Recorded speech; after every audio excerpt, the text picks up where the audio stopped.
6800 нафар аҳолӣ бо оби нӯшокӣ таъмин мегардад.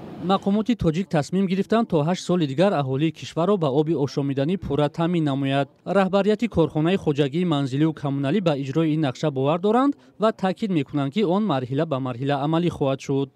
даромад 67.1%. ин баробар мешавад ба 6,340,000 нафар бо оби нӯшокӣ таъмин мебошад. аҳолӣ дар ҳозир то 2030 барнома ҳаст бо дастгири роҳбари давлат ҳукумати ҷумҳурии тоҷикистон бояд то 2030 ба пуррагӣ бо оби нӯшокӣ таъмин шаванд аҳолӣ. сарфи назар аз он ки тоҷикистон дар саргаи об дар осиёи марказӣ қарор дорад, шикояти сокинон пайваста аз камбуди беобӣ садо медиҳад. афзоиши босуръати аҳолӣ ва пайдо шудани деҳаҳои нав ин мушкилро ҷиддитар кардааст. баъзе аз сокинон дар ҳавлиҳои худ чоҳ канда аз он истифода мебаранд, бархе дигар маҷбуранд обро бихаранд. ин дар ҳолест ки ҳукумати тоҷикистон барои дастрасии мардум ба оби тоза аз бархе созмонҳои байналмилалии молӣ даҳҳо миллион доллар дарёфт кардааст.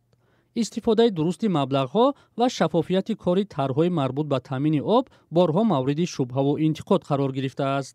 дар корхонаи хоҷагии манзилию коммуналӣ гуфтанд барои таъмини сокинон ба об бо 58 миллион доллар маблағҳои бонки аврупои таҷдид ва рушд кор мебаранд.